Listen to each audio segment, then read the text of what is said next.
శ్రీమాత్రే నమ. జయ గురు దత్తాత్రేయ నమ.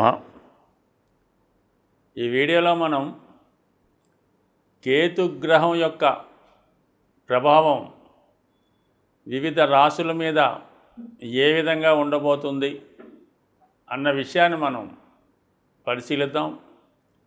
కేతువు, రాహువు అందరికీ తెలుసు. ఇవి ఛాయాగ్రహాలు. జాతకుడు గత జన్మలో చేసి ఉన్నటువంటి కర్మలను, పాపపుణ్యాలని ఈ జన్మలో అనుభవింపజేసే విధంగా రాహువు, కేతువు ఈ జన్మలో జన్మించినటువంటి జాతకుడు యొక్క రాశి చక్రంలో ఇవి ఇంపార్టెంట్గా ఉండడం జరుగుతుంది. జాతకుడు ఎటువంటి జీవితాన్ని ప్రారంభిస్తాడు, ఎవరి సంతానంగా తల్లిదండ్రుల యొక్క అదృష్టం ఏ విధంగా ఉంటుంది, వారికి జాతకుడు ఏ విధంగా ఉపయోగపడతాడు అన్నది కూడా ఈ రాహు కేతువులు జాతకంలో ఉన్నటువంటి స్థితిని బట్టి ఆధారపడి ఉంటాయి. మనం ఇప్పుడు కేతువు గురించి తెలుసుకుందాం. కేతువు జ్ఞాని. రాశి చక్రంలో సహజ అష్టమ రాశి అయినటువంటి వృశ్చిక రాశిని స్వక్షేత్రంగా కలిగి ఉంటాడు. అంటే కుజుడితో పాటు మరి కేతువు కూడా దానికి అధిపతిగా షేర్ చేసుకోవడం జరుగుతుంది. కుజుడు అగ్నితత్వ గ్రహం, రాహువు అగ్నితత్వ గ్రహం. అగ్నితత్వ గ్రహం అంటే దహించి వేస్తుంది, అగ్ని ప్రమాదాలకు కారణమవుతుంది. అంటే ఏదైనా ప్యూరిఫై చేస్తూ ఉంటుంది.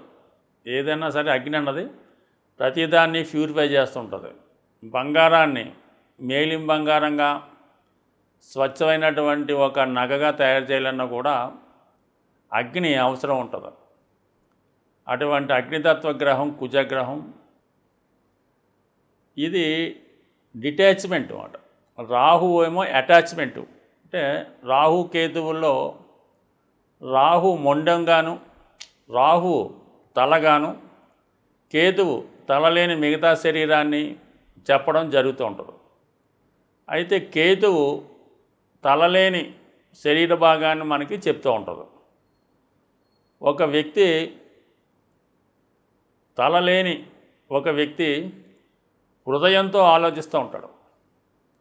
తల ఉన్న వ్యక్తి అంటే మామూలుగా రాహు ఏంటంటే కోరికలకు కారణం అవుతుంటుంది. దానికి తల ఉండడం వల్ల అనేక రకాల ఆలోచనలకి, అనేక రకాల కోరికలకి కారణం అవుతుంటాడు. భూమి మీద ఉన్నటువంటి సమస్త భోగాలు, సమస్త వైభోగాలు అన్నీ కూడా తనకే కావాలనే దురాశాపరుడు రాహు. అయితే కేతువుకి తల లేకపోవడం వలన భూప్రపంచం మీద ఉన్నటువంటి అన్ని కష్టాలకి, అలాగే అంత వైరాగ్యానికి, ఏమీ ఆశించకుండా ఫలితాన్ని పొందడానికి, అంతరించిపోతున్న సంస్కృతిని, జాతిని కాపాడడానికి కేతువు కారణమవుతుంటాడు. కేతువు చాలా జాలి అయిన హృదయాన్ని కలిగి ఉంటాడు. ఏది ప్రతిఫలం ఆశించకుండానే హెల్ప్ చేసే ప్రయత్నం చేస్తూ ఉంటాడు. ఎవరు ఏమి చెప్పినా కూడా దాన్ని అంగీకరిస్తూ ఉంటాడు. ఎవరిని బాధ పెట్టే ఉద్దేశం కూడా ఉండదు. ఈ విధంగా కేతువు ఏమీ లేనితనానికి పూర్తిగా వైరాగ్యంలో ఉన్నటువంటి అవధూతలకి, అటువంటి లక్షణాలు కలిగి ఉన్న వాళ్ళకి కేతువు కారణం అవుతుంటాడు. కేతువు లగ్నమందు ఉన్న జాతకుడు ఇతరులకు ఉపయోగపడాలనే ఆలోచన చేస్తుంటాడు. తన దగ్గర ఉన్నటువంటి సర్వస్వం ఇతరులకు ఇవ్వాలని ఆలోచిస్తూ ఉంటాడు. లేని వారిని ఎంకరేజ్ చేస్తుంటాడు. చదువు రాని వారికి చదువు చెప్పే ప్రయత్నం చేస్తూ ఉంటాడు. ఈ విధంగా ప్రతిఫలం ఆశించకుండా కేతువు లగ్నంలో ఉన్నవారికి ఉపయోగపడుతుంటాడు. ఏదైనా కేతుగ్రహం యొక్క ప్రభావం ఉన్న జాతకులు వారితో ఎవరు స్నేహం చేసినా వారికి చక్కని మార్గం చూపించి జాతకుడిని మంచి మార్గంలో పెట్టే ప్రయత్నం చేస్తాడు కేతుగ్రహం. పూర్వజన్మలో ఉన్నటువంటి రుణాలని తీర్చుకునే విధంగా ఈ జన్మలో వాటిని పొందే విధంగా జాతకుడు చేస్తూ ఉంటాడు. ఒకరు మీ దగ్గర నుంచి రుణం తీసుకొని ఎగ్గొట్టినా, అలాగే మీ యొక్క రక్త సంబంధికులు కొంతకాలం పాటు మీ దగ్గర ఉండి తర్వాత వాళ్ళు వేరే లోకానికి వెళ్ళినా, అలాగే మీ తండ్రి గారు, మీ సంతానము, మీ భార్య, అన్నదమ్ములు ఇవన్నీ కూడా ఈ రుణానుబంధాల్ని కేతువు తీర్చే విధంగా చేస్తూ ఉంటాడు.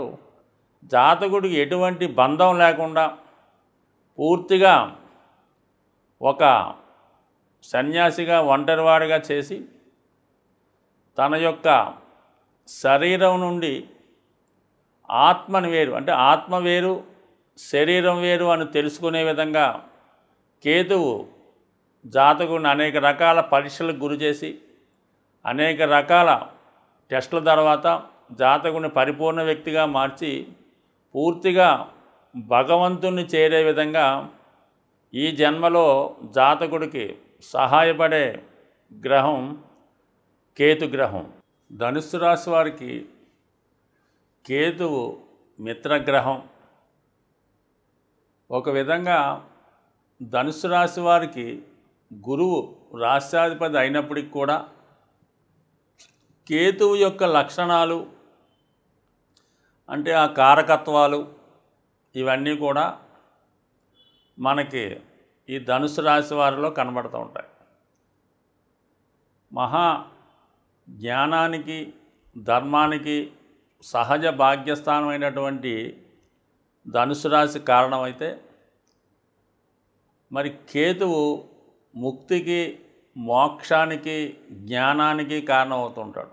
అంటే ఎవరికి అందనంతటువంటి ఎత్తుకి ఎదగే వెళ్ళడం జరుగుతుంటుంది ఈ మోక్ష సామ్రాజ్యంలో లేదా భక్తి సామ్రాజ్యంలో. మరి మన పూర్వీకులైనటువంటి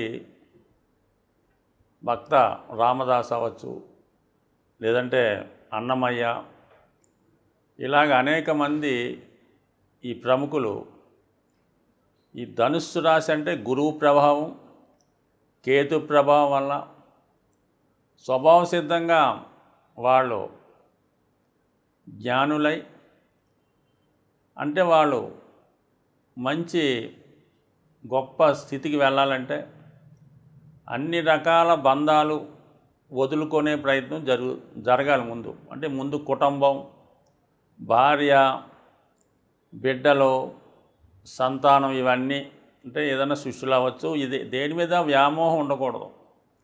ఆ వ్యామోహం లేకుండా చెయ్యడమే కేతువు యొక్క ప్రథమ కర్తవ్యం. కేతువు తన మార్గంలో ఒక వ్యక్తిని లేదంటే జాతకుడిని తీసుకెళ్లాలంటే చాలా వరకు ఈ బంధాల నుంచి ముందు విముక్తిని చేయాలి. మరి మనకి ఇవన్నీ మీరు కొన్ని సినిమాల్లో చూస్తూ ఉంటారు. స్త్రీలైనటువంటి వెంగమాంబ చరిత్ర చూసిన, మరి మల్లమ్మ లాంటి కథలు, కథానాయక మొల్లని ఇలాంటి సినిమాలు, మాదంతా సినిమా నాలెడ్జ్ కాబట్టి, అంటే మామూలు వాళ్ళకు కూడా ఇది అర్థమవుతూ ఉంటుంది కాబట్టి ఇవన్నీ కూడా ఈ కేతు ప్రభావం వల్ల అటువంటి గొప్ప స్త్రీలు. అలాగే మరి మనకి ఈ కేతు ప్రభావం వల్ల ఈ ధనుసు రాశి వారు కూడా మోక్ష మార్గంలో వెళ్ళినప్పుడు వాళ్ళు చాలా ఉన్నత స్థాయికి వెళ్తూ ఉంటారు. అంటే కేతు వీళ్ళకి 12వ స్థానానికి అధిపతి అవుతుంటాడు. సో ఈ కారణం వల్ల ఏంటంటే వీళ్ళన్నీ కూడా దేని మీద అయితే వ్యామోహం ఉంటుందో దానివల్ల నష్టపోతూ ఉంటారు. బాగా ఎవరినైనా ప్రేమిస్తూ ఉంటారు అనుకోండి, ఆ స్త్రీ వల్ల బాగా నష్టపోతూ ఉంటారు. లేదంటే ఏదో ఒక యాంబిషన్ ఉంటుంది వీళ్ళకి, ఏదో సినిమాలు తీద్దామని, లేదంటే ఏదైనా బుక్ రాద్దామని, లేదంటే ఇంకోటి ఏదో టెంపుల్ కడదామని, ఈ మంచి కార్యక్రమాలు అనుకుందాం. అయినప్పుడు కూడా దానివల్ల ఏంటంటే సర్వం కోల్పోతూ ఉంటారు. ఈ విధంగా వీళ్ళని జ్ఞాన మార్గం వైపు వెళ్ళే విధంగా కేతువు కారణమవుతుంటాడు. మరి గురువు కేతువు కలిసి ఉంటే కంపల్సరిగా వీళ్ళు గొప్ప ఆధ్యాత్మికవేత్తగా జీవితంలో రావడం జరుగుతుంది. మరి అలాగే న్యాయవాదిగా కానీ ఉపాధ్యాయులుగా కానీ రావడం జరుగుతుంది. సప్తమాధిపతి అయినటువంటి బుధుడితో కానీ శుక్రుడితో కానీ కేతువుకి ఏ విధంగా సంబంధం కలిగినా కలిసి ఉన్నా ఖచ్చితంగా వాళ్ళ యొక్క వివాహ జీవితం చాలా ఇబ్బంది పడుతుంది. అలాగే కోరుకున్న వాళ్ళని కావలసిన వాళ్ళని దూరం చేసుకుంటారు. వృత్తిలో కూడా చాలా ఇబ్బందులు కష్టాలు ఎదుర్కోవడం జరుగుతూ ఉంటుంది. అంటే కేతు ఎవరితో కలిసి ఉంటే ఆ భావాన్ని పాడు చేస్తాడు. పంచమ స్థానంలో ఉండి కుజుడితో కలిసి ఉన్న సంతానాన్ని ఏదో విధంగా దూరం చేస్తాడు. వాడితే వాళ్ళు చాలా అభివృద్ధికరంగా ఉంటారు, కానీ జాతకుడికి అందనంత ఎత్తులో ఉంటారు. శుక్రుడితో కలిసి ఉన్నప్పుడు ఏమవుతుందంటే జీవితంలో ఆర్థికంగా నష్టపోతారు, స్త్రీల వల్ల నష్టపోతారు, భార్య వల్ల బంధువుల వల్ల ఇబ్బందులు పడతారు. బుధుడితో కలిసి ఉంటే చదువు సరిగ్గా సాగదు, వ్యాపారంలో నష్టపోతారు, అలాగే ఉద్యోగం ఏది పర్ఫెక్ట్గా చేయలేకపోతుంటారు, పెద్దగా సంపాదించలేకపోతూ ఉంటారు. అదే చంద్రుడితో కలిసి అష్టమాధిపతి చంద్రుడితో కలిసి కేతు ఉంటే లైఫ్లో ఒక గోల్ ఉండదు, ఒక ఎయిమ్ ఉండదు, ఏ పని చేస్తారో వాళ్ళకే అర్థం అవ్వదు, ఎక్కడ తిరుగుతుంటారో వాళ్ళకే అర్థం అవ్వదు. అదే రవితో కలిసి ఉంటే గొప్ప గొప్ప యాంబిషన్స్ పెట్టుకుంటారు, ఏదో పెద్ద కావాలనుకుంటారు, చిన్న వాటిని వదులుకుంటూ ఉంటారు, ఇది కూడా అటు ఇటు కాకుండా ఉంటారు. అయితే మరి కాలం కలిసి వస్తే గొప్ప వ్యక్తులుగా మారుతారు. దాని ముందు అనేక రకాల సమస్యలు ఎదుర్కోవాల్సి ఉంటుంది.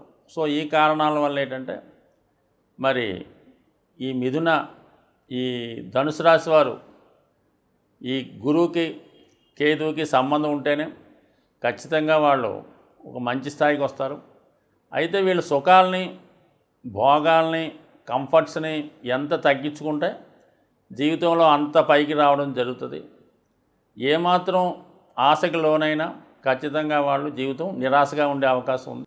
ఈ కలియుగంలో పరిహారాలు అంటూ ఉంటే రెండే గ్రహాలకి పరిహారం చేసుకుంటే సరిపోతుంటుంది. ఒకటి రాహువుకి, రెండు కేతువుకి. మరి రాహుకి పరిహారం అంటే అమ్మవారి ఆరాధన, మరి కేతువు పరిహారం అంటే విఘ్నేశ్వరుడు. అందుకనే మరి ఈ కేతు అనుగ్రహం కావాలంటే విఘ్నేశ్వరుణ్ణి ఆరాధించవలసి ఉంటుంది.